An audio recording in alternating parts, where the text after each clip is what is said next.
Sinon, un championnat du monde, c'est 5 000 $ et un pourcentage à verser à sa fédération sportive. Un des slogans, ou en tout cas un des mantras, c'est de mettre l'être humain au centre. Dans la plupart des disciplines aux Jeux Olympiques, ils sont 30 ou 40, grand maximum sur le monde entier, à se qualifier pour les JO. Quand on sort du sport qui dure peut-être 2-3 heures la journée, qu'est-ce qu'on fait après ? Et nous, c'est ce qu'on essaie de transmettre par le simple fait de commencer par faire son lit, par prendre ses responsabilités, ne pas devenir paresseux. En fait, parce que la plupart des gens ont ce comportement justement humain que tu décrivais, c'est-à-dire que on va très vite se reposer sur ses lauriers et la plupart des gens qui viennent chez nous nous disent j'ai atteint un objectif et puis je me suis relâché. Mais ça, c'est pas seulement dans le sport, c'est dans la vie de tous les jours, c'est un comportement qui est très humain. Bonjour, bonsoir, bienvenue dans Au Mental, le podcast qui plonge dans la mentalité des athlètes. Alors aujourd'hui, on se retrouve pour la première fois, je pense, avec deux invités. Je pense que c'est la première fois et on est très heureux de les avoir avec nous, Jean-François Lanvin et Lola Mansour. Comment vous allez ? Très bien, content d'être là. Oui, super. Andy, tu vas bien ? Très très bien. Merci. Super, je vais très bien, merci de t'en soucier. Alors, on vous reçoit ici pour plusieurs raisons, notamment parce que vous avez sorti ce livre, Portrait de champion, qui est un recueil de plusieurs, j'ai envie de dire, en fait, c'est comme si vous aviez fait ce podcast-là, mais de multiples fois, et que vous l'avez mis dans un livre, parce que c'est un petit peu la même logique, c'est d'aller creuser dans la tête de ce qu'on considère comme étant des champions. Et c'est marrant parce que aussi, vous avez une histoire, Andy et Jean-François. On va parler un petit peu de tout ça, de vos parcours. La première question traditionnelle qui est la nôtre et qui correspond bien à, encore une fois, ce livre. Quelle est votre définition d'un champion ? Lola. Tu l'as dit, Une Jean-François. championne. Une championne. La définition d'une championne, À tes yeux. à mes yeux, c'est une personne, je vais pas dire, je vais laisser le déséquilibré pour Jean-François, mais qui parvient en tout cas à se concentrer sur un objectif et pas le lâcher. Ok, très bien. Et toi, Jean-François ? Pour moi, un champion, une championne, c'est quelqu'un qui arrive à atteindre presque le plein maximum de son potentiel, Ok, tout en gardant des valeurs. important. Et j'ai une sous-question par rapport à ça. Donc, votre livre, donc Portrait de champion, vous a permis donc de parler à un grand nombre de personnes qui excellent dans leur domaine. Quel est le point commun que vous trouvez entre toutes ces personnes ? Ou les points communs, s'il y en a, quels sont les points communs que vous trouvez entre toutes ces personnes qu'on considère justement comme des champions ou des championnes ? Moi, ce qui m'a le plus marqué, parce que j'ai pu dialoguer avec des athlètes de plein de disciplines différentes, que ce soit l'haltérophilie, le saut à la perche, l'escalade, et aussi avec des palmarès et des réussites ou même pas que réussites, parce que voilà, tous ces athlètes ont des palmarès incroyables, mais aussi une différence au niveau de la médiatisation, aussi le rapport à l'argent. Dans certains sports, ce sont plutôt des sports de lumière avec voilà une situation quand même beaucoup plus aisée, mais toutes et tous avaient vraiment cette difficulté en termes de reconversion. Chez certaines, ça a été vraiment un traumatisme en fait, l'après JO ou après un gros objectif, de pouvoir se remobiliser. Les athlètes parlaient d'implosion ou de difficultés, et donc c'est vraiment de pouvoir à un moment donné se redéfinir en dehors de la performance et du sport. Et donc, tu as l'impression que beaucoup d'entre eux étaient cloisonnés dans cette identité d'athlète et pas dans leur personne en tant que telle. Oui, ce qui est un peu paradoxal, parce que on les a sélectionnés avec Jean-François justement parce que ce sont des athlètes qui sortent un peu des sentiers battus, qui ont des personnalités ou des réflexions atypiques par rapport à ce qu'on pourrait rencontrer de manière plus traditionnelle. Mais malgré ça, malgré un niveau de réflexion déjà assez poussé, c'est très difficile de sortir de ce conditionnement. Je vaux ma performance, mon identité complète est liée à mon sport et aux compétitions, et donc malgré les athlètes qui se sont préparés, que ce soit avec des projets, des études et autres, il y avait quand même une forte détresse présente, lorsqu'il s'agissait, voilà, d'un passage à vide ou d'un moment où on doit penser, à l'après-carrière, OK. sportive. OK, bon, on aura le temps de revenir sur la question qui est importante. Et toi, Jean-François, quels sont les points communs que tu as pu voir entre toutes ces personnes? Bah, il y a un grand mot qui pour moi n'est peut-être pas assez précis, qu'on utilise beaucoup, c'est le mot résilience. Moi, je préférerais dire de manière plus poétique, savoir chanter, danser sous la pluie. Ce qui est pas évident. Je crois que ce qui mène, quand même à une certaine forme de réussite, c'est de pouvoir justement être ce que j'appelle une sportive ou un sportif de ciel gris. Ça veut dire réussir à fonctionner malgré les nuages qu'on peut avoir dans sa vie, dans sa carrière, personnelle, professionnelle, sportive, sentimentale ou autre, les blessures et cetera. Garder le fil. Ce qui est vraiment le point commun entre, toutes ces personnes, même s'ils sont chacun à des degrés, divers, c'est qu'ils ont compris que pour pouvoir devenir un champion ou une championne de soi-même, donc tout à l'heure atteindre son plein potentiel, il fallait pas limiter sa vie à gagner, perdre, être blessé ou pas. Il fallait pouvoir exister en étant, quelqu'un d'autre dans ce que l'on fait, de ce que l'on est, mais également dans les rencontres que l'on peut, provoquer. Et donc chacun et chacune, en fonction évidemment de leur âge, de leur parcours de vie, en tout cas l'ont compris. Certains, je vais dire, avaient déjà des vies, à côté du sport ou des projets lancés beaucoup plus consistants. Mais en tout cas, chacun et chacune a compris que si tu te connectes de trop à ton projet sportif, à un moment, tu te court-circuites. OK.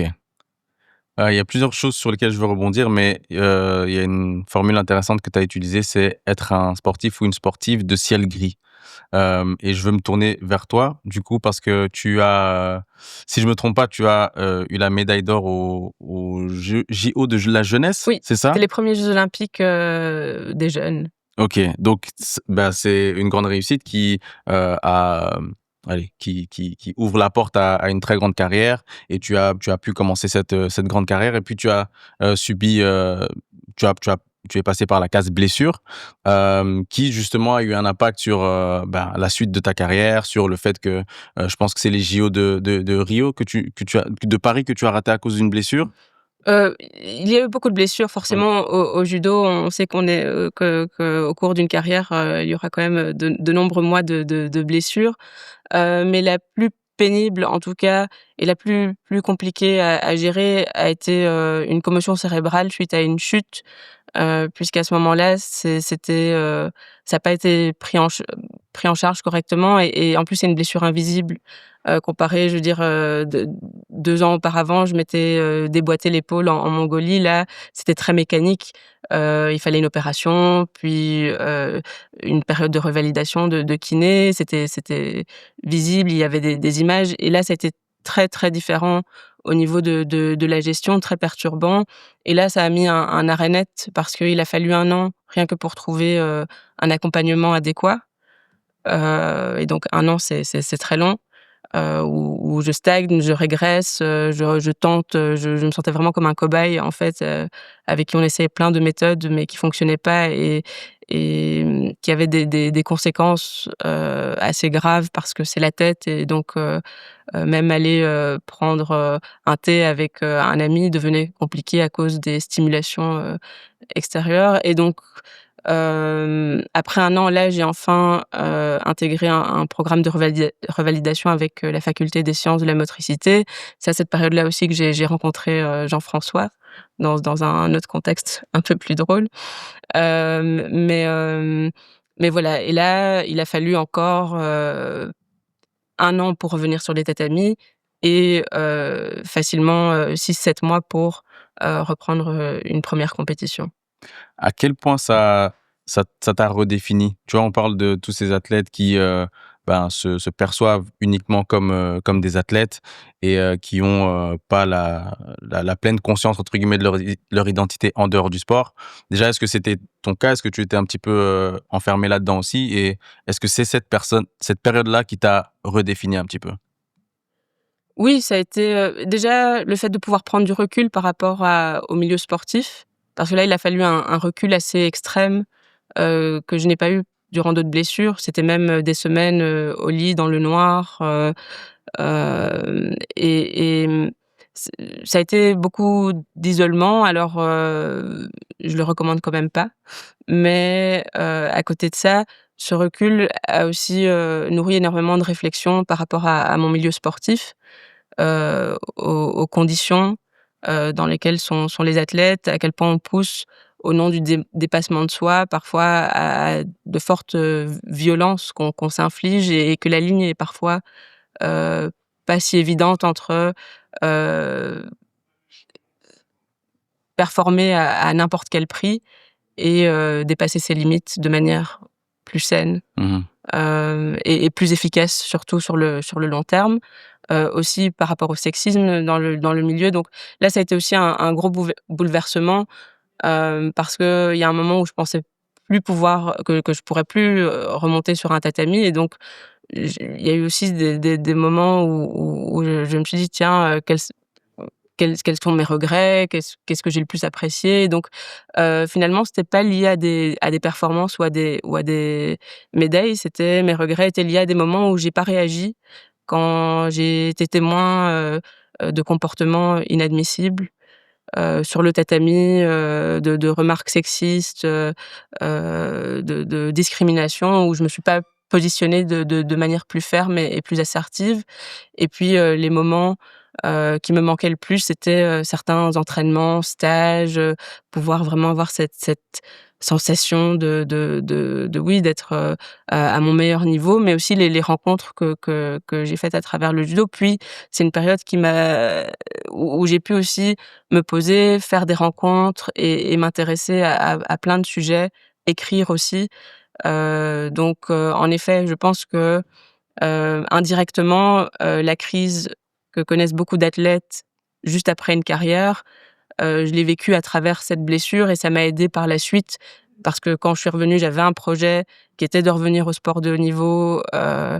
J'étais bien entourée, et l'évolution se passait de manière assez positive, et le fait de finalement avoir mis un réel terme à ma carrière sportive au moment où je l'ai décidé, hem, ça m'a aidée aussi pour la suite. Ah, donc tu parles du moment où vous vous êtes rencontrés. Bah, je vous pose la question à vous 2, qu'est-ce que vous vous êtes mutuellement apporté dans cette période? Je vais commencer.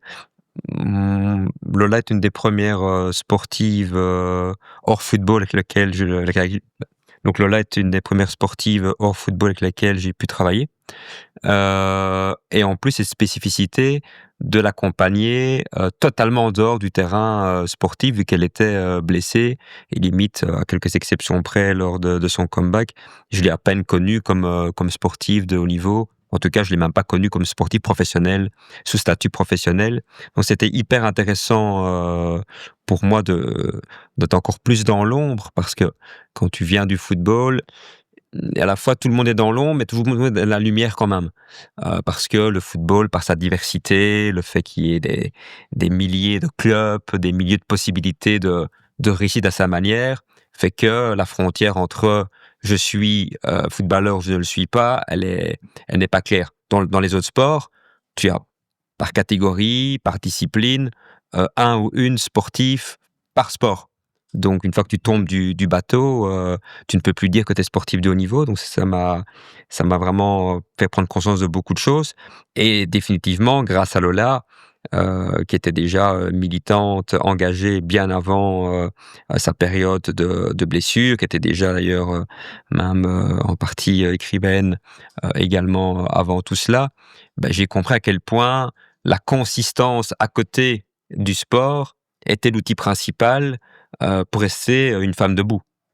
Et d'ailleurs, j'ai souvent dit que dans ce projet, One plus One to 2024, dont ce livre, était un petit peu une des conclusions, donc on a accompagné une trentaine, de sportives et sportifs belges vers les Jeux de Paris, sachant que sur la trentaine, une bonne moitié n'a pas été à Paris, mais c'était pas grave. Le but, c'était de faire un accompagnement de 4 ans, quels que soient les résultats.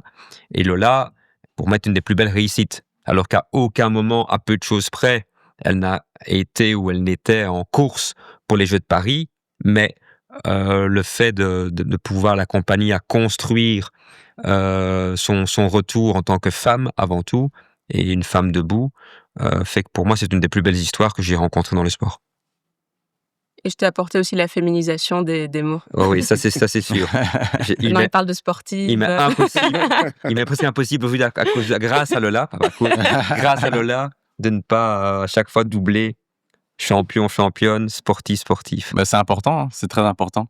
Mais oui, et puis c'était voilà le contexte dans lequel on s'était rencontrés, c'est-à-dire c'était lors d'une action militante où on profitait des 20 kilomètres de Bruxelles avec un collectif de citoyennes, citoyens pour dénoncer justement le harcèlement dans l'espace public et les difficultés que connaissent encore de trop nombreuses femmes lorsqu'elles se déplacent dans un espace public, que ce soit dans les transports ou pour courir, pour un jogging.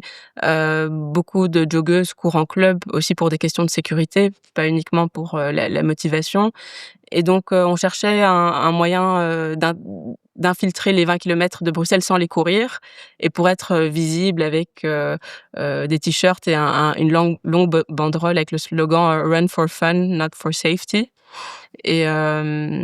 Et voilà, c'est dans ce contexte-là que j'ai contacté Jean-François avec Tous à bord pour voir s'il pouvait pas nous ouvrir les portes des 20 kilomètres de Bruxelles. Et suite à ça, on a gardé contact. Il s'est un petit peu plus intéressé à mon parcours en tant que sportive, puis sportive blessée sur le carreau, parce qu'à ce moment-là, je venais tout juste, ça faisait, je pense, même pas un mois que j'avais commencé la rééducation à la faculté des sciences de la motricité. Et ça m'a fait énormément de bien. Au début, c'était un ovni, hein, Jean-François. Son fonctionnement, ça a été à la fois, ça m'a énormément bousculée, mais dans le sens positif, et en même temps, ça m'a fait énormément de bien d'entendre ce discours que j'avais jamais entendu au cours de ma carrière d'athlète, où enfin l'être humain est au centre d'un projet. Et ça a tellement de sens, et ça a beaucoup résonné parce que je me souviens la première fois que j'ai signé un contrat, mon contrat ADEPS, j'avais 18 ou 19 ans, et j'étais choquée en fait des termes du contrat où mon engagement se limitait juste à ramener des médailles. C'était ça en fait la description de mon job d'athlète, c'était voilà, chaque année il faut que je ramène un quota de médailles, et je trouvais ça assez décevant.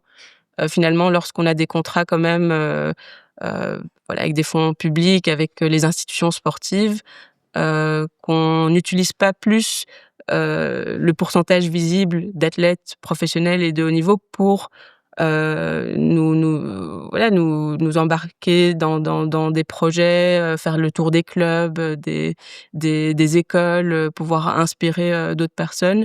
Et en même temps, j'avais vraiment pas le temps, moi, de lancer seule un projet pareil, parce que les saisons sont tellement chargées. Et donc oui, ça m'a fait repenser à ce moment-là, et évidemment, j'ai très rapidement adhéré et accroché à sa vision et sa philosophie. Mmh. Ce que je veux dire, c'est que, et je crois pas au hasard, ce soir, c'est quand même pour moi très spécial parce que je suis entouré à la fois de Lola à ma gauche et Andy à ma droite, qui ont été pour moi deux guides, deux passeurs de frontières de beaucoup de choses. Comme je l'ai expliqué, Lola a vraiment été pour moi une guide du vrai sport de haut niveau, dans son côté sombre. Au final, 90%, 99%, je pense, des histoires dans le sport sont des histoires qui se passent dans l'ombre. Donc, le pouvoir vivre et accompagner Lola là-dedans, c'était extraordinaire. Et puis, une grande partie de mon parcours s'est fait dans le football, avec comme première génération, la génération 96, où Andy, évidemment, était un des fers de lance.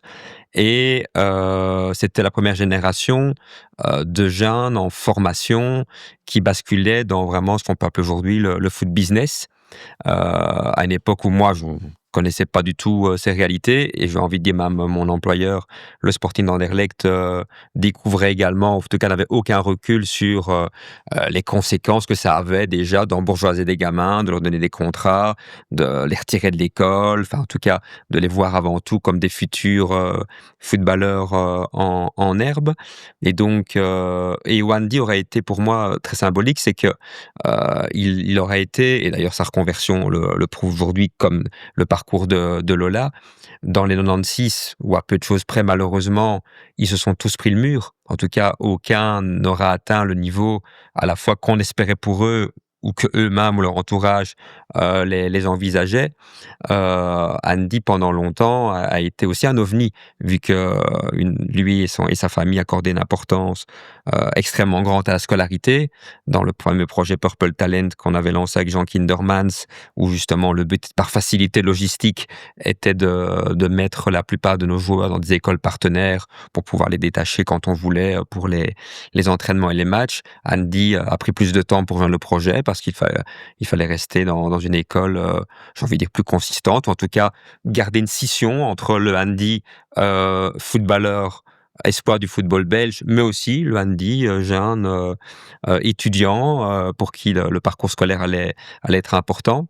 Et il n'y a pas de secret. Je vais dire, à partir du moment où, à la fois pour Lola ou pour Andy, que tous les deux ont accordé ou cette capacité d'être autre chose qu'une championne olympique de la jeunesse qui n'était destinée qu'à devenir championne olympique un jour, et Andy, un futur grand joueur de football. On voit aujourd'hui que, malgré ce qu'ils sont encore tous les deux très très jeunes, leur reconversion est assez fluide malgré tout. Ben, j'allais te poser la question justement, Andy, parce que vous vous êtes rencontrés, comme il a expliqué, à Anderlecht, à un moment charnière de ta carrière où beaucoup de choses commençaient à s'accélérer. Ben, parle-nous un petit peu de ce que Jean-François a pu t'apporter, non seulement à cette période-là, mais après, vu que vous vous êtes retrouvés, notamment à l'Union. Bah, c'est un peu comme Lola l'a dit, hein. Moi, j'aime bien dire que c'est un peu un mentor, parce que en fait, je me souviens encore à l'école, j'en parle beaucoup. Tu m'appelais déjà pour parler aux jeunes dans la cafétéria, enfin dans le réfectoire, pour leur expliquer l'importance d'avoir des bons résultats. Ce que moi j'aimais avoir, des bons résultats, parce que je trouvais que c'était important.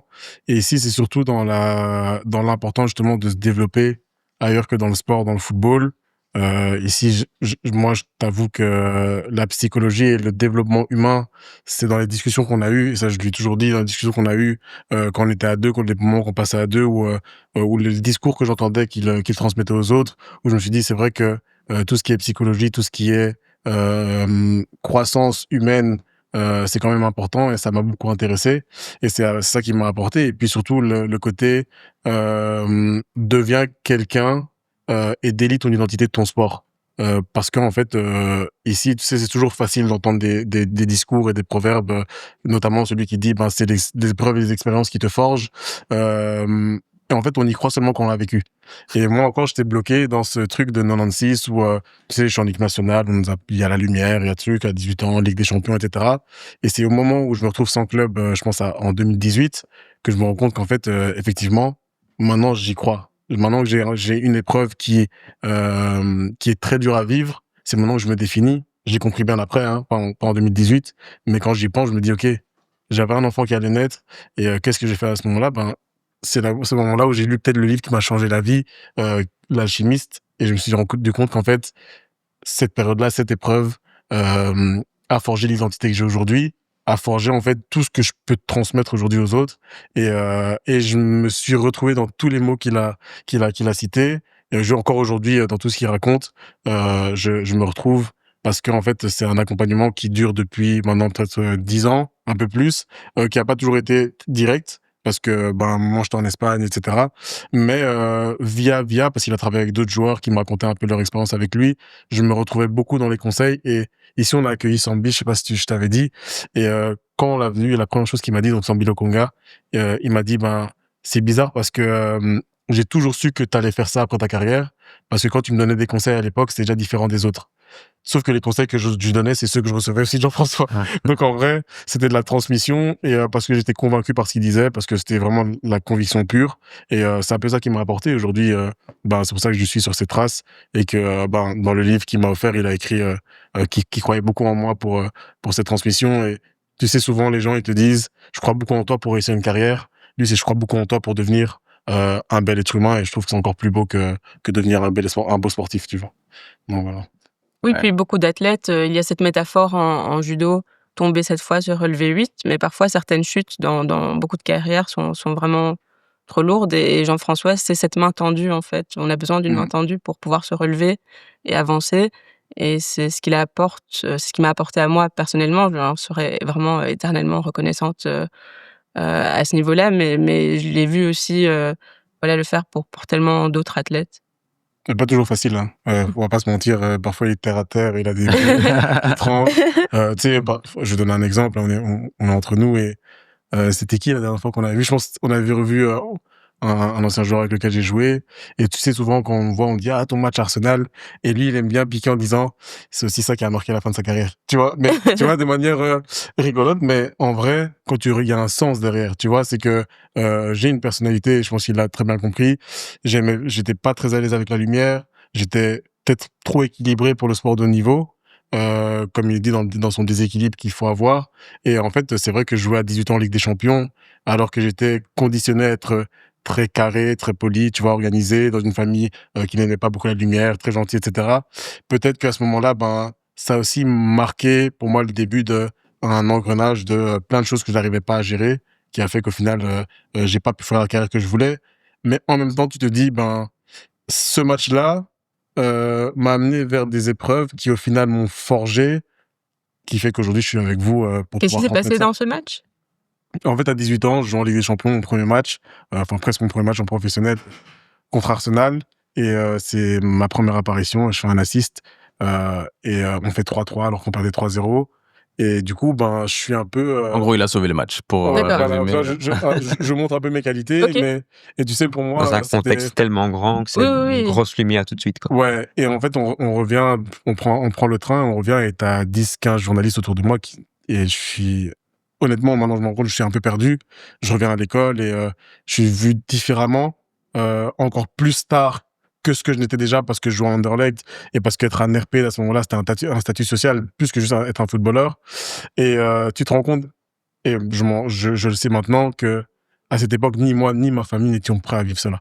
Parce que c'est un gros changement et j'ai beaucoup appris de ça. Donc c'est quelque chose que j'aurais bien aimé revivre avec évidemment des clés que j'ai eues aujourd'hui, mais je me rends compte aussi que l'avoir vécu, l'avoir surmonté, parce que c'est pas facile d'avoir 18 ans et puis à 21 ans, j'appelle Westerlo, il me refuse un test et je suis sans club. C'est pas facile du tout, mais en même temps, ces 3-4 années où j'ai dû connaître la lumière et puis le fond du trou, c'est ce qui fait aujourd'hui le père que je suis, le mari et puis l'enfant et puis l'accompagnateur de plusieurs athlètes qui viennent me voir et qui me disent ben toi comment t'as fait quand t'as vécu ça. Donc il y a quelque chose à aller chercher partout et ça c'est peut-être la plus grosse leçon que j'ai apprise, c'est en fait comment on fait pour aller chercher la positivité dans ce qu'on vit.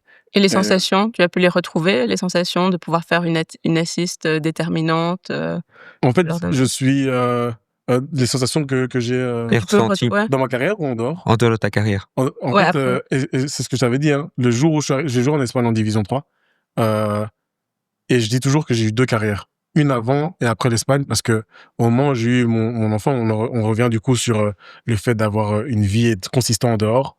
Ben, je devais être organisé, je devais, me consacrer à d'autres choses que juste le sport et c'est là que j'ai retrouvé des vraies sensations, de quelqu'un qui vit une passion. Et aujourd'hui dans ce que je fais, et c'est ce que je leur dis toujours à mes collègues aussi, avec ceux avec lesquels je travaille, c'est que pour moi, chaque fois que j'ai une séance avec, un athlète, j'ai pour objectif de changer sa vie. Et ça, moi, ça me drille. C'est comme si sur un terrain de foot et que je dois être décisif sur un match. Donc ouais, je la ressens encore, et c'est des beaux souvenirs. J'en parle pas beaucoup. Je suis très, très, discret sur ce match contre Arsenal parce que j'estime qu'aujourd'hui, j'ai une nouvelle vie qui est tout aussi belle et pour te dire, honnêtement, mon objectif principal, c'est de pouvoir montrer aussi à cette génération que, en fait, là où vous avez cru que parce qu'à 18 ans, j'étais une star à en venir et qu'aujourd'hui, je ne le suis plus, je ne serai plus jamais aussi épanoui. Alors que c'est pas vrai, je suis tout autant épanoui aujourd'hui, peut-être même plus que quand j'étais sous la lumière à 18 ans. Et ça, c'est l'objectif que j'essaie de montrer pour que les gens puissent délier leur identité du sport, ce qui est très important pour moi. Mais le problème du sport de haut niveau, et je pense que c'est un des seuls secteurs où ça se passe comme cela, c'est qu'à un moment, tu as vraiment le décalage entre le sportif ou la jeune sportive douée et l'adolescent ou le jeune adulte derrière. Parce qu'à un moment, quand tu as un don dans un sport, soit technique, qui se combine à un don physiologique, etc. Ça peut aller très très vite, mais en attendant, un gamin ou une gamine de 18-19 ans, ça reste quelqu'un avec très peu d'expérience de vie. Et en plus, le sport de haut niveau a tendance à handicaper fortement la consistance et l'expérience de vie globale. Vu que tout est focus sur le sport, ton entourage voyant que tu es un petit phénomène et l'entourage de la famille leur envoyant un peu le même signal, a tendance à te surprotéger de tout. Moi, souvent, il y a des parents qui me demandent qu'est-ce que tu aurais comme conseil pour que mon gamin puisse réussir dans le foot notamment. Je dis faire la vaisselle et passer l'aspirateur. Alors, il me regarde en C'est un peu disant Karate Kid, ça. avec quoi il vient. Non, ce que je veux dire par là, c'est qu'il est important, parce que je sais comment ça se passe dans la plupart des familles, c'est que la gamine ou le gamin qui a un don pour son sport et qu'on imagine que, le nombre d'heures que ça lui prend par rapport à ses frères et sœurs qui, eux, ont une vie un peu normale, et en plus, vu qu'ils sont la plupart du temps encore mineurs, ils vont encore à l'école, école plus sport de haut niveau, apprenti sportif, surtout pas de vaisselle, surtout pas d'aspirateur, qui se repose en dehors. Et c'est comme ça qu'on creuse un peu au final la tombe des sportifs en devenir, parce que je répète, quand ils sont confrontés aux réalités de la vie, ils sont pas outillés. Et à un moment, le don ne compte plus, puisque le don dans le sport ne te permet que d'ouvrir les portes. Ça veut dire que grâce à ton don naturel, et limite tu n'y peux rien, c'est un cadeau du ciel, on va dire, tu ouvres les portes, tu reçois un contrat, tu as accès à un certain niveau de club ou de fédération, etc. Mais une fois que tu arrives à un certain niveau, tu n'es entouré que de personnes qui ont le même don. Donc c'est tous les paramètres et la réalité extérieure qui commencent à faire la différence. Mais Conclusion, ouais. je reviens juste sur ça parce que tu sais, ce truc de à la maison, tu fais rien parce que c'est lui qui joue au foot, etc. Moi, ma mère était beaucoup comme ça avec moi. Donc, pour elle, je devais même pas me lever pour me servir à manger. Mais j'ai eu la chance d'avoir 6 frères et sœurs qui n'ont jamais accepté ça. Qui ont dit, mais non, c'est pas parce qu'il joue au foot que... Le paresseux. Toi qui vas devenir paresseux. Et ça m'a quelque part poussé à me développer autrement. Et eux, ils travaillent avec moi et on se côtoie tous les jours. Et franchement, cette capacité justement à continuer à faire des efforts malgré le fait que derrière j'ai une vie, des enfants, etc., ben, ça me permet justement à chaque fois d'essayer de me dépasser et à pas me reposer sur mes lauriers. Et ça, c'est grâce à mes frères. Si j'avais écouté ma mère, je pense que j'aurais été très fainéant. Mais du coup, je vois très bien ce que tu dis et je l'ai vécu moi aussi. Et c'est pour ça qu'avec Lola, on en rigole parfois, que la plupart des sportifs et sportifs de haut niveau sont ce que j'appelle des paresseux. Qu'est-ce que j'appelle des paresseux? C'est que la plupart des inconforts de vie en dehors de ce qu'ils font d'extraordinaire, c'est déjà de trop. Allez, moi, je prends mon exemple. Il n'y a pas plus paresseux que moi. Et les gens vont dire, oh, qu'est-ce qu'il est courageux, il court à 5 heures du matin. Mais c'est facile pour moi, courir à 5 heures du matin. Ça fait 20 ans que je le fais. Limite, c'est quand je ne vais pas courir à 5 heures du matin que ma journée a un petit souci. Par contre, apprendre les langues, etc., là, dans mon inconfort, ça c'est vraiment autre chose. Et beaucoup de sportifs de niveau sont comme ça. Mais le problème, c'est que, d'où le don du point de départ, les premières étapes du process pour réussir dans le sport ne se font que sur tes qualités. Donc, avec tes qualités, que tu travailles un petit peu, hop, tu as les premières portes qui s'ouvrent, tout va bien. Et à un moment, hop, tu arrives avec vraiment l'adversité. Et là, tu dois aller chercher les inconforts. Mais presque dans ton parcours, tu n'as jamais connu l'inconfort, si ce n'est ceux que tu as apprivoisés.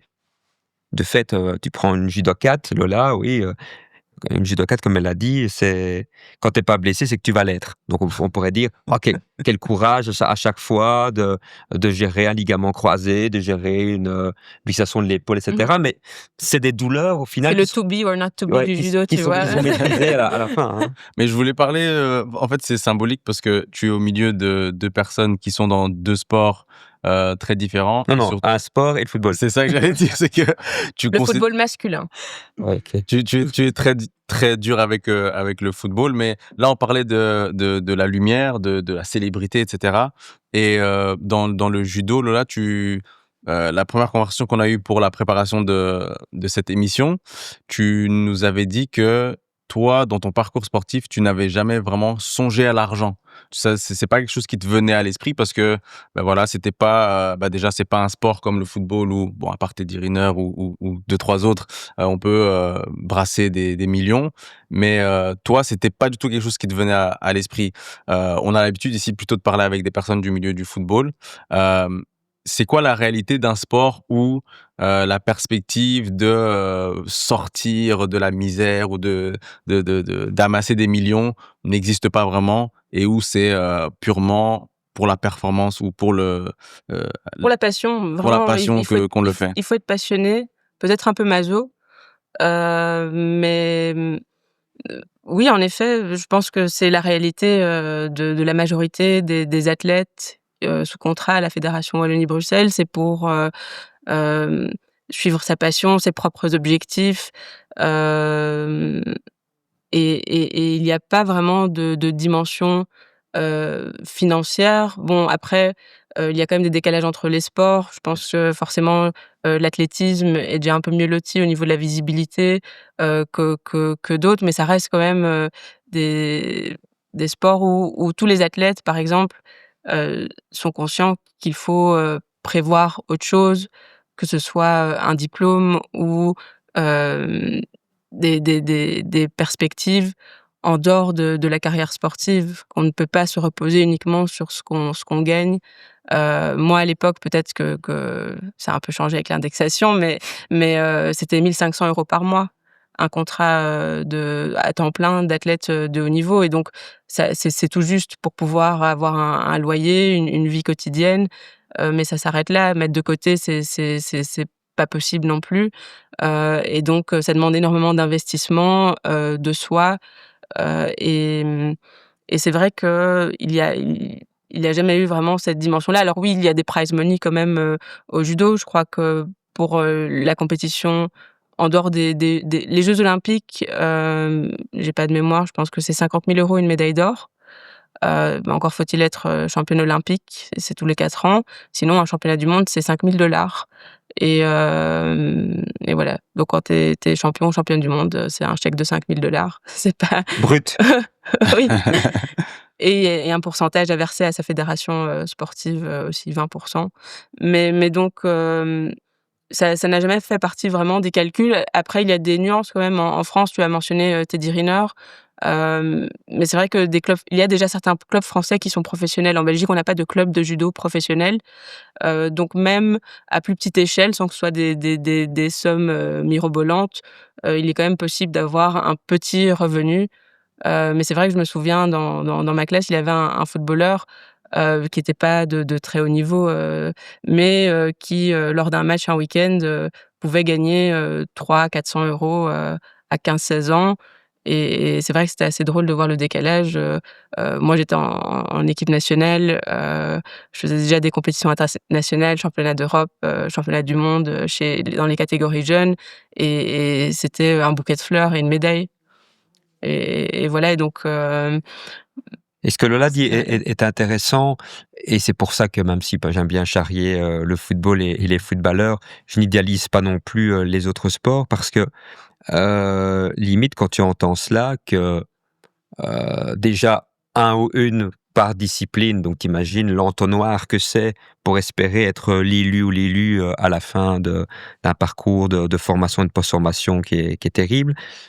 À partir du moment où tu le fais pas pour l'argent, tu le fais pas pour la lumière, à un moment, certains se mettent dans un état, je vais pas dire de déshumanisation, mais on parfois il y a des sportifs qui sont tellement, connectés à leur projet alors que les les objectifs rationnels n'existent pas.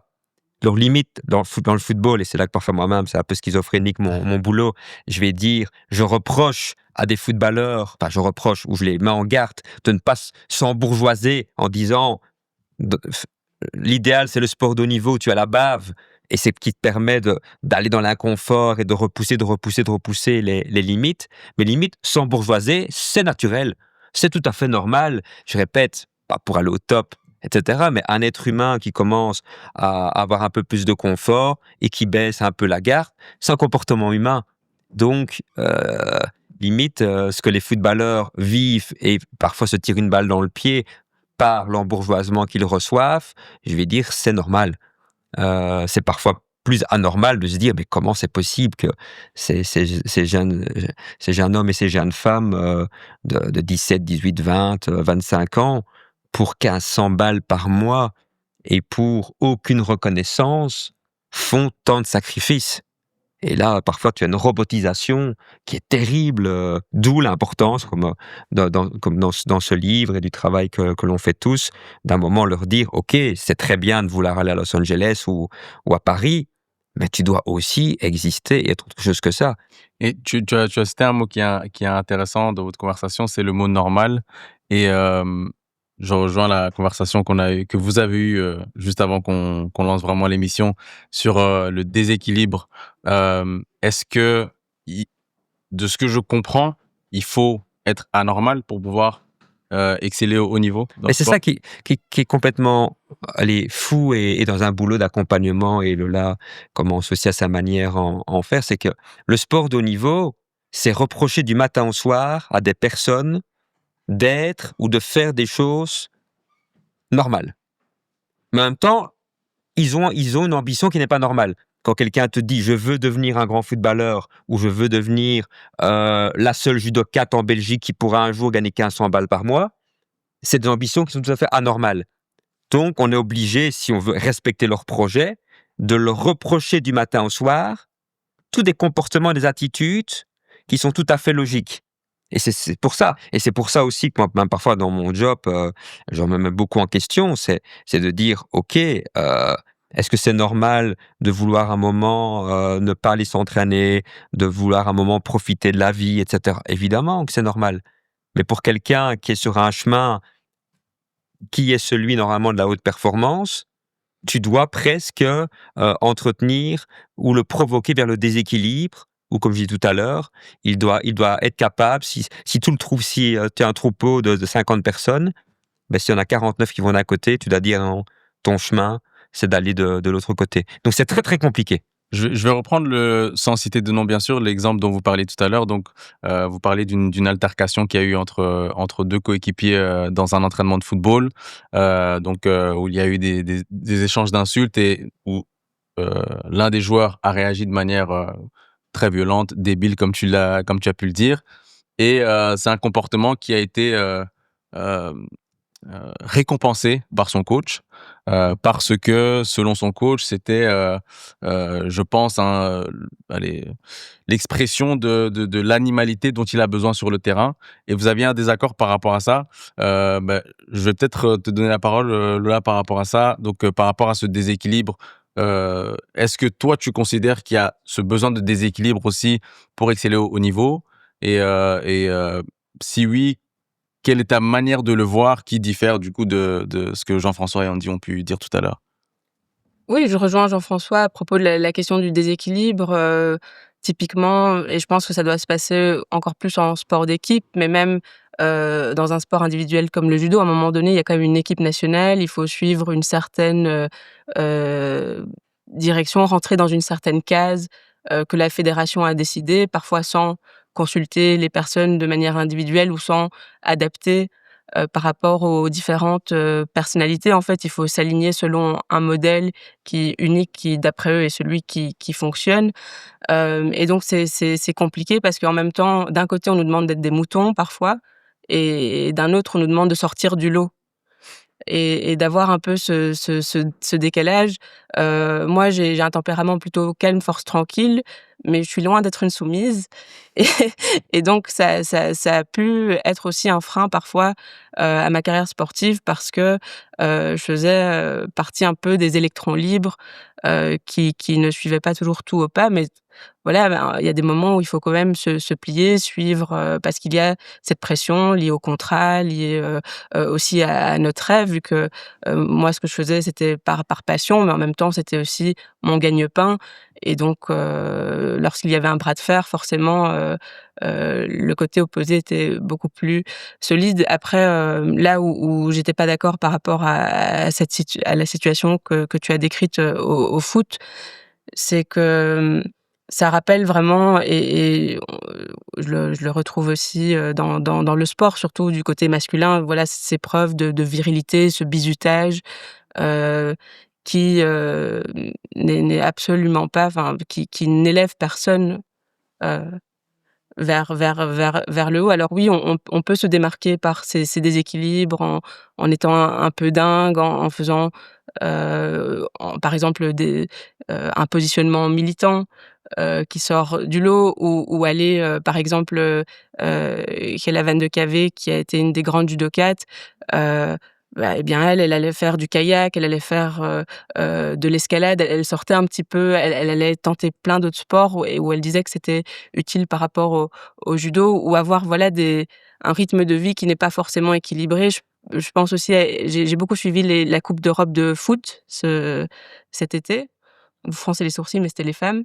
D'accord et donc il y a par exemple une jeune, voilà un diamant brut de l'équipe d'Angleterre, Michelle Angeman et en fait, elle, ils lui ont ramené un piano dans sa chambre d'hôtel.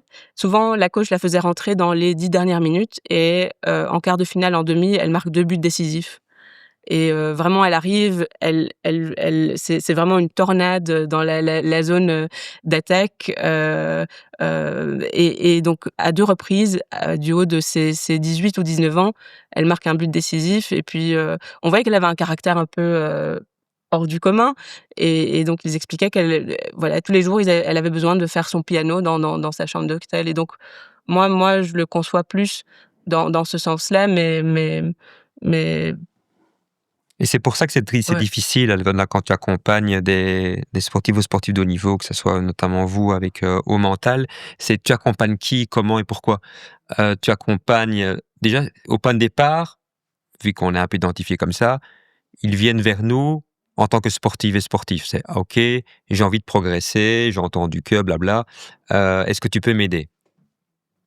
Mais en même temps, tu ne peux pas distinguer le sportif doué, de l'être humain qui est à côté. Est-ce que tu travailles court terme? Donc ça veut dire que est-ce que tout est allez, on prend Los Angeles vu que ce sont les futurs JO. Est-ce que, tout en vaut la peine pour arriver à Los Angeles quoi qu'il arrive? Sachant qu'en plus, la plupart des athlètes qui vont à Los Angeles ont la réalité notamment financière ou de visibilité dont Lola a très bien parlé. Sachant que les chances d'y arriver sont assez faibles malgré tout, vu que dans la plupart des disciplines aux Jeux Olympiques, ils sont 30 ou 40, grand maximum sur le monde entier, à se qualifier pour les JO. Et puis après, l'après-carrière. Est-ce qu'au final, le chemin que tu prends pendant ta carrière et le formatage que tu es en train de faire, tes heures de vol d'identification, est-ce que ça va pas être ton plus grand frein pour retrouver, te réinsérer, ta place dans la société? Et ça, c'est des questions, franchement, que je ne retrouve malheureusement pas assez dans le sport de haut niveau parce que c'est très court terme. Ça veut dire que la plupart des gens, des structures, disent: «OK, tu veux aller au JO, tu as une blessure, tu as ci, OK, court terme, je te fais ça, ça et ça». Mais sachant qu'à un moment, ça va toujours bugger, parce que, l'être humain et le sportif qui est en toi ou plutôt le sportif et l'être humain qui est en toi, on commence à se avoir une distance de plus en plus grande. Et c'est une question intéressante et j'aimerais pas être à votre place, vous qui accompagnez, ces athlètes parce qu'il y a, ben, de ce que je comprends, ce besoin d'être hors norme, quand on veut atteindre ces objectifs qui sont hors normes. Mais comme tu viens de le dire, c'est très court terme et même si on prend une carrière sportive sur la vie, de ces athlètes, c'est très court terme et il y a l'après-carrière qui, je pense, je sais pas si c'était, pendant l'émission ou avant, que tu l'as dit, où il y a ce besoin de s'insérer dans une société où il faut être normal, il faut être dans des codes comme tu l'as très bien dit. Je me tourne vers toi, Andy, parce que bah, tu es là-dedans quand tu conseilles ces athlètes et que enfin, dans Mental, un des slogans ou en tout cas un des mantras, c'est de mettre l'être humain au centre. Comment est-ce que c'est possible même de trouver un juste milieu entre pousser cette personne à euh, être hors norme tout en ayant cette capacité de lui permettre de garder cette norme pour son après-carrière. Et même pas pour son après-carrière, mais pour son après-carrière en mode je suis un être humain et puis je rentre à la maison. Enfin, je suis un sportif et ensuite je rentre à la maison. Donc, je suis au-delà de ma carrière. En fait, je reviens parce que avant qu'on préparait l'émission à deux, quand on a discuté dans le groupe, il y avait une question que tu voulais poser, c'était comment passer d'être un sportif doué à un sportif de haut niveau. Et en fait, ça passe par l'excellence en dehors du terrain. Avec ton exemple que je reprends souvent, c'est que quand on parle du football et qu'on parle de sport de haut niveau, c'est un examen 23 heures, si pas 24 heures sur 24. Et ce que nous, on fait comprendre aux sportifs, aux athlètes qui viennent nous voir, encore une fois, de tous les sports, c'est que pour être un athlète excellent, et donc pour être la meilleure version de soi-même, parce qu'en final, c'est ça, un athlète excellent, il y a des circonstances qu'on va pas toujours contrôler. Comme tu l'as connu, Lola, est-ce que ça veut dire que t'es pas une athlète excellente? C'est pas du tout le cas.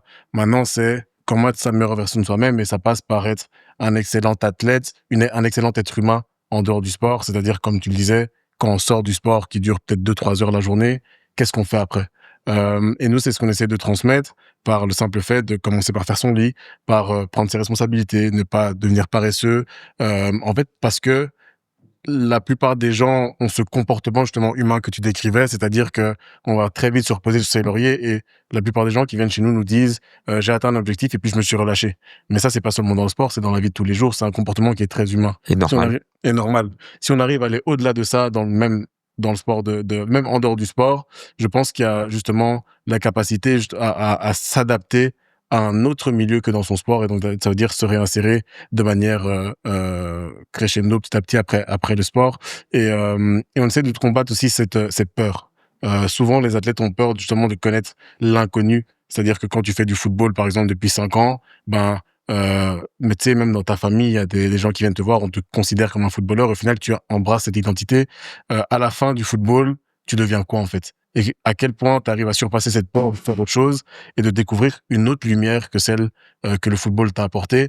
On essaie de travailler beaucoup là-dessus, et j'aime beaucoup en fait ce que tu dis et ce que vous dites, c'est que l'excellence en dehors du terrain, en dehors du sport, c'est la même excellence qu'on va apporter dans son sport. Et en fait, moi j'ai un exemple que je cite beaucoup à nos athlètes quand ils viennent, c'est celui de Michael Jordan, qui est peut-être le plus grand sportif de tous les temps.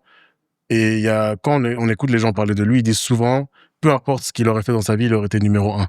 Parce qu'en fait, sa capacité à vouloir chercher l'excellence, c'est pas lié à son sport, c'est lié à lui-même et ce qu'il est. Donc en fait, même quand il sort de ça et que il est chez lui, qu'il discute avec des gens, qu'il arrive dans une pièce, on sent directement que c'est quelqu'un qui veut avoir un certain standing, certains standards, qu'il applique d'abord en dehors de sa vie pour l'appliquer après dans le sport. Et nous, c'est ce qu'on essaie de transmettre à nos athlètes aussi. Dépassez-vous en dehors pour pouvoir l'amener dans le sport, parce que comme tu as dit, le talent, le talent va t'ouvrir la porte. Maintenant, comment on va faire pour conserver ce talent? Comment on va faire pour passer d'être un sportif doué à un sportif de haut niveau? Et ça passe par le dépassement en dehors, dans l'inconfort, ce qui est en fait toute la vie à côté du sport, de la passion en fait. Mais, Comme, en fait, mais le sport a un côté très malsain, et c'est pour ça que je répète, c'est passionnant, mais en même temps, pour tous les gens qui sont dans ce milieu, qui entourent les gamins et les gamines, je pense que c'est important d'entendre cela, c'est qu'il est une parenthèse dans le fonctionnement. Bon, je suis pas un matheux, je suis un littéraire, mais je vais quand même faire des maths, façon de parler. C'est qu'il y a que dans le sport qu'à un moment, on va t'obliger ou te conditionner à aller viser le 10 sur 10. Ça veut dire, tu dois aller coucher à une telle heure, tu dois manger ci, ou tant d'heures d'entraînement, tac, tac. Alors que déjà, et c'est pour ça que je dis souvent de manière un peu provocatrice, quel est le premier nœud des sportifs et sportifs de haut niveau quand ils sont en formation et adolescents? L'école. L'école te conditionne à 5-6 sur 10. Comme on dit, tant que tu as ta moyenne, c'est bien. Bon, certains travaillent plus et moins bien que d'autres en fonction de leur capacité, mais en tout cas, à l'école, même si on est en train, dans les petits débats, de changer, mais la norme pour passer, c'est 5 sur 10. Tu as 5, c'est plus ou moins correct, etc. Par contre, tu arrives dans ton sport, là, les gens autour de toi te disent 10, 10, 10. Sachant que tu t'entraînes pas toute la journée et que quand tu es un jeune ado, l'école, c'est quand même le terrain de jeu, d'entraînement, de vie où tu es le plus souvent. Donc, tu es 8 heures par jour où on te dit 5, 6, 7 sur 10, c'est très bien. Et 2-3 heures où on te dit non, ça passera par le 10 ou pas. Ça, c'est pour quand tu es jeune, sportif et que tu commences à ouvrir les portes. On passe en après-carrière. Sauf, grosse exception, si tu commences dans l'entreprise où tu travailles à viser le 10, je vais pas dire que tu te fais virer dans la semaine, mais on te dit rapidement, écoute, t'es un emmerdeur, hein. Bien sûr, il faut que la boîte fonctionne, il faut que tout le monde soit content, mais le travailleur qui commence, etc. Dans la vie sentimentale, dans la vie de couple, il y a personne qui vit dans sa vie de couple, je vais dire, une relation à 10 sur 10. Après, on n'est pas content, on se sépare, on trouve quelqu'un d'autre, et on constate que c'est toujours, entre guillemets, les mêmes problèmes aussi. Donc, on est conditionné dans les rapports humains, dans les rapports amicaux, les rapports professionnels, dans les boulots, à ne pas fonctionner Et c'est pour ça que beaucoup de sportives et sportifs ont difficile, soit à accrocher le train qui peut les amener à aller chercher l'optimalisation, parce que tout ce qui est autour d'eux n'est jamais à 10 sur 10, et que pour ceux, par contre, et celles qui ont réussi pendant leur carrière à atteindre, entre guillemets, un niveau de 10 sur 10 sur un certain mode de fonctionnement, la reconversion est très difficile parce que dans les rapports humains ou dans les rapports professionnels, à aucun moment on leur demande ça. Et ça, c'est quelque chose aussi qui est préoccupant, surtout, je répète, quand on doit accompagner des gens, puisque ils viennent, dis-moi comment je peux aller à Los Angeles, ok, là-dessus, il faut viser 10. Ah ok, je me rendais pas compte que même la manière dont j'utilise mon téléphone doit être d'un niveau Jeux Olympiques ou Champions League. Donc on les persécute de certaine manière toute une série de choses. Mais je répète, une fois qu'on a fini Los Angeles, s'ils gardent le même comportement, c'est que des emmerdes. Donc ça, c'est pas facile. Là, tu parlais d'une chose aussi intéressante, parce que je pense que c'est quelque chose qui vous lie aussi, Andy et toi. Comment faire le deuil de ses rêves? C'est-à-dire que, ben, c'est quelque chose d'important, je pense, comme moteur, d'avoir des rêves, d'avoir des objectifs. Et puis, il y a la vie qui arrive. Jean-François, tu avais dit un jour quelque chose qui m'avait marqué, c'est que la norme dans le sport, là, tu parlais du football, mais c'est dans le sport en général, c'est de ne pas réussir. La norme, c'est de ne pas arriver là où on espère arriver. Parle-moi un peu de ce processus de faire le deuil de ses rêves. Quand on arrive à un moment où on se rend compte tout doucement que on n'arrivera pas pour des raisons X ou Y là où on l'espérait. Comment est-ce qu'on entre dans ce processus de faire le deuil de ses rêves? Hem, c'est un peu, je pense que beaucoup d'athlètes en parlent, c'est vraiment redéfinir, le succès. Qu'est-ce qu'on considère comme un succès ou pas? Pour ma part, ça a vraiment été, de vouloir, moi-même, en fait, décider, du moment où j'allais arrêter ma carrière, que ce soit une décision, qui ne soit pas provoquée par une blessure ou par un manque d'accompagnement ou par une perte de contrat. Et donc c'était important pour moi vraiment d'aller au bout de cette démarche pour, ne pas avoir de regrets parce que, par exemple, au moment où j'étais encore blessée, j'avais cette faim et plus que jamais cette envie, de revenir, à haut niveau. Mais surtout, ce qui était plus important pour moi, c'était que, je redevienne un peu pilote de mon propre, parcours. Parce que c'est vrai qu'il y a un moment où, où justement, le c'est on est tellement en fait, le nez dans le guidon que c'est compliqué de lever la tête on en sport, en tout cas, il y a un gros conditionnement par le manque. Donc c'est-à-dire que même quand il y a un succès, une réussite, j'ai été, très jeune, j'ai été championne d'Europe d'abord junior et donc on m'a pas laissé profiter de ce titre européen. On s'est dit: «Ah, tu as été championne d'Europe junior, eh bien, dans 1 mois, il y a les championnats d'Europe moins de 23, on va t'envoyer là-bas et on va voir ce que tu fais». Là, j'ai fait une médaille de bronze, donc à une catégorie d'âge au-dessus. Très bien, bah, fais le championnat de Belgique aussi et donc ça n'arrête pas et donc à chaque fois, en fait, ce sera le prochain record, le prochain objectif, le probablement foot le prochain club ou le prochain championnat. Il y a vraiment pas le temps, de souffler et de prendre ce recul et oui, moi aussi, je me suis laissée un peu dépasser par, oui, par ces saisons sportives qui n'en finissaient pas et je n'étais plus vraiment aux commandes, heu, de ce projet, sportif qui était le mien avant tout Et donc ça m'a aidée et puis évidemment de le compléter, avec, d'autres éléments. Ça s'est fait grâce à des rencontres, donc Jean-François, mais il y a eu aussi, la fondation Laure Nobels où j'ai publié mon premier roman Ceinture blanche en 2018. Ce qui est survenu en fait, la fondation Laure Nobels a été, créée suite, au meurtre de Laure Nobels qui avait 16 ans, qui rêvait d'être écrivaine. Elle a été tuée par, son ex-petite amie, au moment où elle l'a quitté et donc ses parents, en sa mémoire, ont voulu créer cette fondation pour donner l'opportunité à des jeunes, passionnés d'écriture, de publier leur premier roman et ça m'a énormément sensibilisée sur les questions, oui, des violences basées sur le genre, des féminicides et donc le fait, voilà, de me diversifier, d'avoir des intérêts et des rencontres solides, d'avoir ce temps aussi de les construire parce que quand,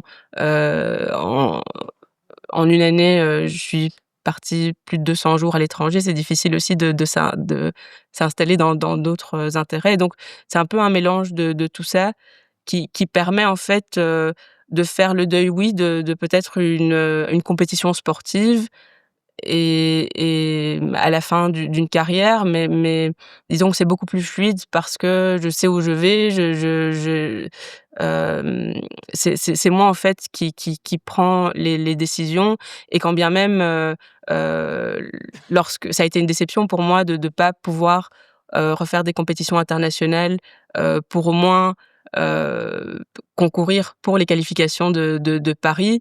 Ça a été aussi dû à des blessures parce que, voilà, mine de rien, 3 ans à l'écart des tatamis, le reste du corps, n'a plus non plus les mêmes capacités donc certaines fragilités que j'avais qui étaient certainement compensées par une masse musculaire plus importante qui avait fondu pendant ces 3 ans, bah, c'était compliqué aussi donc j'ai eu une opération au coude qui a suivi une reconstruction ligament, puis une fracture de la côte et là, c'est mon corps aussi qui me disait: «Stop», mais au moins j'avais été au bout de cette démarche et je pouvais plus sereinement aussi me dire: «Là, je passe à autre chose, il faut que j'écoute mon corps». J'ai les outils pour pouvoir évoluer, pour pouvoir, rebondir et l'envie et je sais aussi que je peux, être épanouie autrement.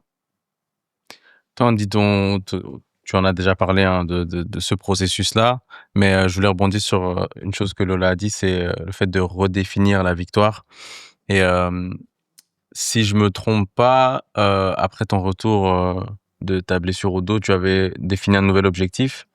Je pense que c'était, de pouvoir remarquer un but ou quelque chose comme ça. C'était un objectif qui pourrait paraître, hem, banal pour certains, mais qui pour toi était devenu, l'objectif comme, pour certains, c'est de gagner une coupe du monde. Je sais pas si tu vois à quoi Ouais. je fais référence? Oui, parce que en fait, j'ai eu 2 opérations du dos pour, recontextualiser et après la première opération, le médecin m'avait dit qu'effectivement, il fallait arrêter.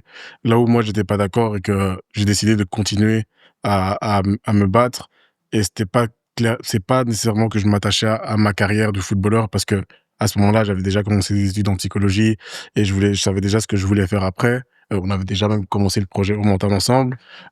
C'était plutôt une manière de se surpasser et de pas accepter de tomber dans la négativité et dans le confort de oui, mais si je me suis pas donné à fond, c'est parce qu'un médecin m'a dit que de toute façon, je n'avais aucune chance de réussir. Et j'ai refusé ça. Et on parle ici de faire le deuil du rêve.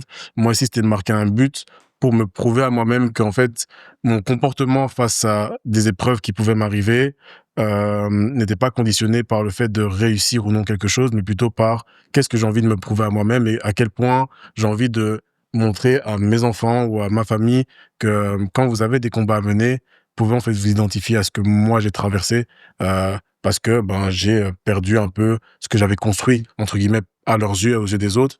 Moi, j'avais tout gagné en fait. Ici, et pour revenir sur le rêve, ça c'était un peu pour ça que je voulais marquer ce but-là et j'ai réussi à le faire. Et à ce moment-là, je me souviens quand je marque ce but-là et c'était très symbolique parce que je fais venir, enfin avec ma femme, on fait venir toute sa famille en Espagne pour 2 jours. Et en fait, mon beau-frère avec tous les enfants viennent au stade et moi, j'étais très blessé dans ma carrière. Et donc, mes enfants n'ont pas eu l'occasion de venir beaucoup au stade. Et là, ils étaient là et je suis sur le banc à ce moment-là et ça faisait 10 matchs d'affilée que le coach ne faisait pas monter. Mon numéro favori, le numéro 11, je porte le numéro 11. Il me fait monter à ce moment-là. Il reste 5 minutes Et mon beau-frère reçoit un appel, enfin, il appelle mon autre beau-frère qui était en Belgique. Il dit, écoute, il est pas encore à l'échauffement, on va peut-être y aller. Et il dit, non, reste, il va monter, il va marquer. Et je monte et je marque. Et à ce moment-là, pour moi, c'est une victoire parce que je me prouve à moi-même que quelques mois après que le médecin m'ait dit, écoute, ça fait 10 mois que tu as une hernie discale, que tu traînes ça va être compliqué pour toi de reprendre, tu vas plus jamais avoir la même vitesse. Mon jeu était basé sur la vitesse, je me suis prouvé à moi-même que non, en fait, je me laisse pas abattre et je sais que je peux me surpasser et ne pas conditionner le comportement que j'ai face à une situation par le fait de savoir oui ou non si je vais réussir. Et c'est pour ça que quand tu parles de rêve, je t'avoue que j'ai pas eu la sensation de devoir faire le deuil de mon rêve. Je me suis plutôt laissé guider par mon rêve. À un moment, je me suis dit, en fait, qu'est-ce qui peut m'apporter ce rêve? Moi, mon rêve, ça a toujours été jouer au Real Madrid. Tu sais que je suis un grand fan. On a des groupes de WhatsApp sur Real Madrid. Je suis un très grand fan. Et à un moment, je me suis dit, en fait, ce rêve, qu'est-ce qui peut m'apporter? Et moi, ce qui m'apportait, c'est un comportement où je me suis dit, en fait, je vais m'entraîner et me donner comme si j'étais déjà en train de vivre ce rêve-là. Et ça m'a guidé tout à la fin de ma carrière. Dans mes études, il faut savoir que c'était très difficile aussi avec un enfant puis deux de faire encore des études sur le côté, de m'entraîner chaque jour avec les douleurs, avec une jambe qui fonctionnait plus comme elle aurait dû. Mais quand je m'évaluais par rapport à ce rêve-là, je me disais, mais en fait, on m'avait déjà posé cette question. Il y a quelqu'un qui est venu me voir, qui m'a dit, mais comment tu t'accroches? Et je me suis dit, en fait, je m'accroche pas. Parce que quand on s'accroche, c'est qu'on a des raisons de lâcher. Moi, j'avais plus de raison de lâcher. Ce rêve-là, je voulais juste le poursuivre pour qu'il m'aide justement à me dépasser. Et ça, j'ai réussi à le faire jusqu'au moment où mon dos m'a dit, bon, maintenant, tu t'arrêtes, c'est suffisant. Mais au moment où il m'a forcé à m'arrêter, c'est aussi le moment où j'étais justement prêt à relancer ce nouveau projet. Donc, je me suis juste laissé aller et j'ai fait de ce rêve, en fait, une force. Et j'ai compris qu'en fait, les rêves sont pas toujours là pour être atteints ou d'office te mener vers la gloire. C'est aussi pour parfois Le processus. le processus. Et j'ai beaucoup appris de ça. Et oui, c'est pour ça qu'aujourd'hui, je pense que j'ai tout gagné. Parfois, on pense qu'on gagne tout parce qu'on a beaucoup d'argent. Et si moi, j'ai tout gagné par les leçons, encore une fois, comme j'ai dit au tout début, c'est que on se définit aussi par les épreuves. Et c'est ça ma définition aujourd'hui à moi. C'est intéressant ce que tu dis parce que, je répète, on travaille beaucoup plus avec des sportifs et des footballeurs de l'ombre, évidemment, qu'avec des personnes qui tendent vers l'optimalisation. Et donc, la plupart des footballeurs avec lesquels que je travaille, que ce soit à l'époque au WDM ou maintenant à la Real, à la Louvière, sont des garçons qui, depuis 4 ou 5 ans, sont un petit peu en chute libre selon le chemin du football, vu que allez, à 17-18 ans, ils étaient à un certain niveau, ils espéraient même jouer plus haut et pour finir, quelques années plus tard, ils ne sont pas du tout au niveau que eux ou leur entourage espérait. Et souvent, le parcours, il est le même. Sur 5 ans, ils ont fait peut-être parfois 5-6 clubs différents, voire plus. À chaque mercato, on change de club et on gagne de moins en moins d'argent vu que le code du football reste l'argent. Et parfois, les gars, quand on leur parle de tout ça, me disent à quoi bon? À quoi bon? Puisque quand j'avais 18 ans, j'étais formé à Anderlecht, au Paris Saint-Germain, à Lyon, ou peu importe. Je me voyais jouer au Real de Madrid. Maintenant, je suis en Belgique, en Division 2 ou dans un plus petit club de Division 1. J'ai 25 ans, je ne retournerai plus jamais au Real de Madrid. À 18 ans, je gagnais un certain niveau d'argent, je gagne 10 fois moins. Plus jamais je ne gagnerai 10 fois plus. Donc, à quoi bon m'accrocher? À quoi bon continuer? Et ma réponse, elle est toujours la même, c'est à un moment, le foot va s'arrêter, mais ça fait 5-6 ans que tu es sur une pente descendante parce que tu ne trouves pas les réponses en toi, en grande partie, vu que si tu es rentré dans le football, c'est que le talent, tu l'avais. Si à 18 ans, tu pensais jouer au Real ou tu avais un salaire d'un joueur qui potentiellement pouvait un jour jouer au Real, c'est que ton don a été validé. C'est qu'à côté, les compétences un peu transversales, tu ne les as pas encore tout à fait comprises ou en partie validées. C'est le moment de pouvoir le faire parce qu'en après-carrière, ce sont les mêmes compétences pour trouver sa place, comme je disais tout à l'heure, dans un boulot normal, dans une relation de couple, etc. Ce sont tout à fait les mêmes compétences. Donc, faire le chemin encore pendant sa carrière, un peu comme vous l'avez fait tous les deux, de se dire, OK, j'étais là, je me souviens quel beau souvenir dans cette salle du côté de Liège, du championnat de Belgique, où elle s'était dit, Lola, j'ai envie de faire un podium au championnat de Belgique, ce qu'elle est parvenue à faire. C'est un chemin et des compétences qu'on valide pour l'après-carrière. Mmh. D'où toujours la même réflexion. ne pas s'arrêter à la photo du moment présent, de se dire « je suis un footballeur loser et un footballeur raté, donc je n'ai plus rien à gagner, si ce n'est que j'ai tellement peur de mon avenir que je vais tirer au maximum encore ce que je peux tirer, et on recommencera une vie tout à fait différente après. » Non, parce que oui, tu ne seras plus footballeur ou judokate une fois que tu as officiellement arrêté, mais si toi, en tant qu'être humain, tu n'as pas validé un parcours, un process de compétences d'apprentissage, tu connaîtras les mêmes difficultés que durant ta carrière. Merci à vous trois, parce que je t'inclus dans les invités tellement que ton parcours est aussi intéressant que le leur pour ce moment de partage.